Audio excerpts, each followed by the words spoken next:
wildfires. We'll begin with updates from Bree Hutchinson from the Alberta Emergency Management Agency and Christy Tucker from Alberta Wildfire. Then we'll take questions from the media. Go ahead, Bree. Good afternoon. Thank you for joining us today. I want to start by thanking everyone who has changed their plans for the long weekend. Your efforts in following direction from local officials, obeying evacuation orders, and following voluntary campground restrictions have helped considerably in the fight against the wildfires. I'd like to remind Albertans that the wildfire situation remains highly volatile across Alberta, but we are hopeful that there is some relief in sight. Cooler temperatures and scattered precipitation have started to settle into the province and will continue through today and Tuesday. While it is not the sustained, soaking rain we so desperately need, it will provide some relief to firefighters who've been working tirelessly to respond to this emergency. Despite the forecast, it is important for all Albertans to remain vigilant, especially those who live in areas that remain under evacuation alert. For those Albertans who have been evacuated, I want to thank you for your patience and for keeping your friends, neighbours, and loved ones as safe as possible. Alberta continues to be under a provincial state of emergency, and the Provincial Emergency Coordination Centre remains at a level 4. The fire danger continues to be rated very high to extreme in northern Alberta and rated high to very high along the eastern slopes of the Rockies. There are currently 22 states of local emergency, 5 band council resolutions, and an estimated 10,872 Albertans who remain evacuated at this time. 13 reception centres are open for affected areas, and the total number of evacuation orders now stands at 16. We know that Albertans continue to have questions about the status of specific wildfires in their communities and other issues related to wildfires and the supports available. I want to reiterate that there are a number of places to go for accurate, up-to-date information, including our telephone town halls, which will be held again tonight at 7:30 p.m. The telephone town halls bring together wildfire and emergency management leaders and officials from across government to answer questions on a variety of emerging topics. To learn more about these calls or to listen online, visit alberta.ca/emergency. The Alberta government website is also a good source of information on other wildfire-related topics, such as financial supports, the latest evacuation orders, and information on community reentry. A reminder to anyone living in a community on evacuation alert: please ensure you are prepared to leave your home quickly. A few simple actions, like gathering medications and fueling up vehicles, can make the evacuation process that much easier. There is a detailed list in alberta.ca/beprepared that outlines all the steps needed to be well prepared in case of evacuation.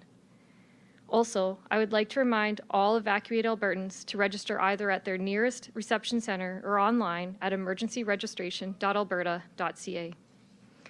Registering helps ensure you receive the latest updates and information in the most timely manner. Lastly, I want to remind Albertans to stay inside when the air quality index is poor. Alberta continues to experience very poor air quality in many areas of the province, with an air quality index of 10+ in some communities. This means that strenuous activities outdoors should be avoided and ideally rescheduled until air quality improves. Alberta Health Services has excellent information at albertahealthservices.ca regarding air quality information and how to best protect one's health. Please stay safe and continue to follow updates on the wildfire situation across the province.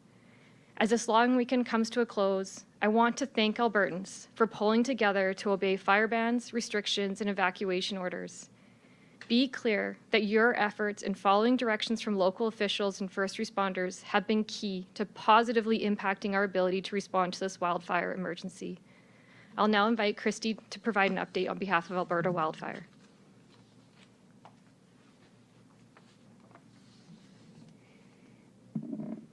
Thank you, Bree. There are 81 wildfires in the forest protection area of Alberta. 23 of those are out of control. So far this year, we have responded to 512 wildfires, burning more than 945,000 hectares. It's been mentioned before that this is an extraordinary wildfire season. In fact, it's our most active spring on record. Alberta has now surpassed the last record in 2019 when we had burned 615,000 hectares. Part of what makes this wildfire season unusual is the number of large-scale wildfires burning across the province. Those fires were fed by very hot, dry conditions and strong winds, which caused them to grow in a short amount of time. But we've made progress on our strategies to help protect communities from those wildfires. This long weekend has been less active than anticipated with the conditions that were forecast. The smoke in the air led to weaker wildfire behavior, particularly in the morning when it was cooler. Most of the areas of the province have now seen rain, lower temperatures, and higher humidity, all of which will help firefighters gain ground on these wildfires. There are nearly 2,900 firefighters and support staff from 17 different agencies fighting fire in Alberta. In addition, there are many more municipal and county emergency services departments out there taking care of their communities. I know we're all relieved to see some rain today, and we hope for more to come. It will offer firefighters a chance to make real progress on controlling these fires. Thank you.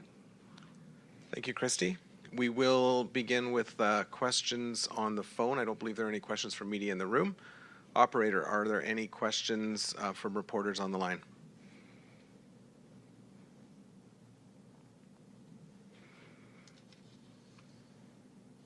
Operator, are there any questions from reporters?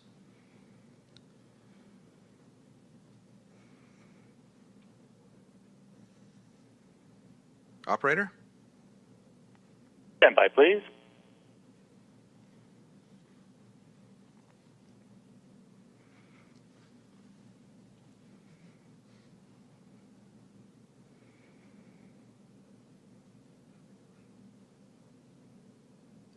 Okay, operator, no questions from reporters? We do have a couple questions in queue. Okay, can you put the first one through? All right, our first caller is Slab Cornick Global. Please go ahead. Hi. Yeah, we spoke to a resident today from the High Prairie Métis settlement expressing concerns regarding provincial health in the community, basically saying that they've reached out to the province to get more help, particularly equipment. I'm just wondering if there are any plans to provide additional help from the province for the community of High Prairie. Thank you. Are you speaking of East Prairie Métis settlement? Oh, sorry. Yes, East Prairie. Yeah. Okay. Thanks. I will let Bree address some of that, but I can speak to some of the firefighting resources that are on that fire at the moment. We have 56 firefighters and 4 heavy equipment groups working on the fire near East Prairie Métis settlement. It is classified technically as out of control, and it has burned 92,742 hectares. Crews have been working on the northwestern part of the fire to extinguish hot spots and flare-ups with helicopter bucket support as well. And heavy equipment teams are continuing to build fire guards around any excursions that the fire is taking. So we do have further southeast, we have heavy equipment and firefighters working on fire guards there and reinforcing ignition areas with bucketing support. So there has been a little bit of activity on the southeast corner, and crews were removed from the area there because of safety concerns. But there are a significant number of resources as far as helicopters, firefighters, and heavy equipment all working to reinforce the containment lines to this community. I'll allow Bree to add in. So the Alberta Emergency Management Agency has field officers, emergency social services supports, as well as community social services support team members that are in close contact with the community, offering whatever support and assistance they need. If the community does have additional needs that they do not believe are being met, we will continue to work directly with that community to address any of those concerns and provide the support required. Follow-up question? Yeah, there was at least 27 homes there in East Prairie that were destroyed through fire over the past couple of weeks, I guess. Does the province feel like they provided enough support to the community since those wildfires began? So the community is still evacuated, and we are providing the community members supports as required with their evacuated in High Prairie. I can't speak specifically to the damage within the community as we're working with communities to do the damage assessments once they're looking at reentry. So I won't be able to speak to that specifically, but I will say we do have agency representatives working directly with the community to address needs that come forward. I'll let Christy respond to the rest of that, though. Thanks. Our number one priority when we're fighting wildfires is preserving human life and communities as well. So there is a lot of attention paid to ensure that every Albertan is safe in a wildfire situation. And certainly firefighters work very hard to ensure that wildfires don't encroach on communities when they can. We work very closely with the municipal firefighters and the community firefighters who work on the structural protection aspect. And we're fighting the fire from the aspect of being a forest fire from coming from outside in the forest protection area of Alberta. So it's a team effort to ensure that we do what we can to inhibit the fire from approaching a community, and we work closely with the community on protecting, who are working on protecting the structures. So it is something that we work on closely with every community, and of course, no firefighter wants to see a fire getting into a community, and that's something they work very hard to avoid. Operator, can you put through the next reporter, please? The next question is from Keith Dryant, Edmonton Journal. Please go ahead. Hi there. Wondering if you could elaborate a little bit more on the rain that's already fallen and what difference it's made. Would you categorize it as significant rain or not so significant? And looking toward the forecast for tonight and on into Tuesday, again, what are you expecting there in terms of the heaviness of the rain? It certainly seems to be, this could be a turning point for the firefighters working out there on the fires. We have received rain, I understand, on almost every wildfire that's currently burning in the province, except those in the far north part of the province. So the majority of the large-scale wildfires that have been burning in Alberta have received some rain since yesterday, which is very good news, varying amounts, of course. We want more rain rather than less, but we'll take what we can get. Every bit of additional humidity and lower temperatures, which comes along with the rain, that helps firefighters too. It helps to weaken the fire behavior. So even if those wildfires haven't received fire on every part of the fire, it can create conditions that will make it easier for us to fight the fire there.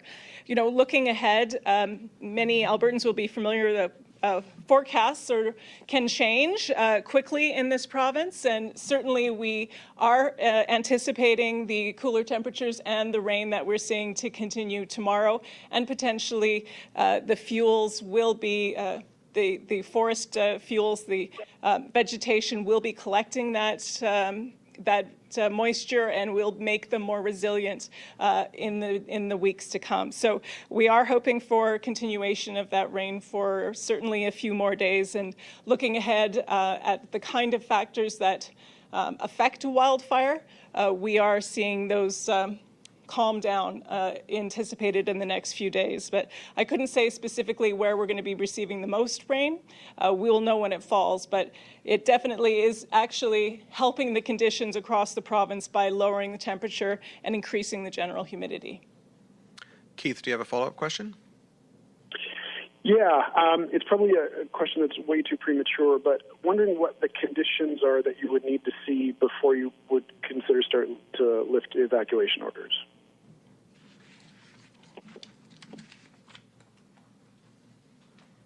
Thank you for your question. So local authorities are the ones that put the evacuation orders in place, and every community has to do an analysis of what hazards are still present, whether or not the wildfire is still the most significant hazard. I think when we have communities that have been out for some time, there are other things to ensure that it's safe to re-enter. So we work closely with local officials to determine when all those hazards have been removed to a point when it's safe for communities to re-enter. And I imagine in the coming days, if the wildfires get under control and they're able to do those assessments, then there will be more, hopefully, evacuation orders that can be lifted when it's safe to do so. Operator, can you put through the next reporter? The next question is from Alison McKinnon, CTV Edmonton. Please go ahead. Hi, thanks so much for taking my call. I believe yesterday we were told that 100 more members of the military would be arriving. Did that happen, and where are they currently being deployed? I'll turn that over to Christy.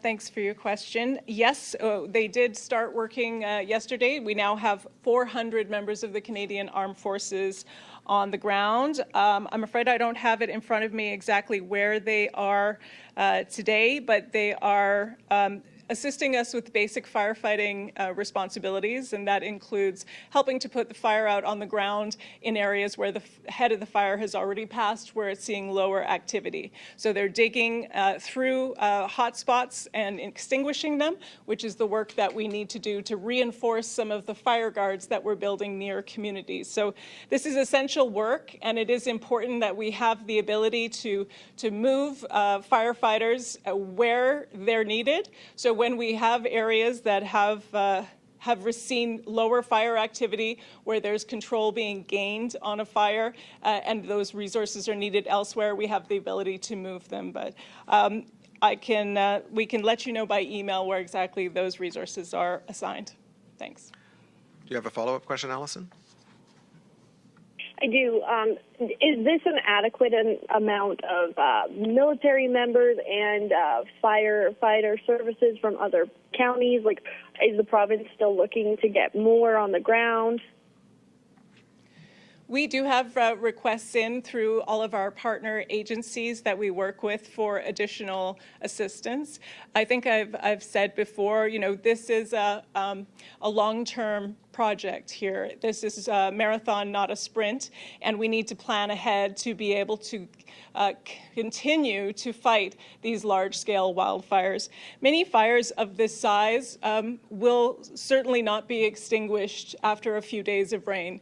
They will take sustained action for a significant amount of time, and boots on the ground doing that work, extinguishing hotspots and going through the entire area burned of some of these large-scale fires to ensure that there's no new areas that could flare up and provide additional wildfire threat. So this is a long-term project for us, and we need to plan for that. So we do have resource requests in through all of our partner agencies to bring in additional help when we need it in the long term.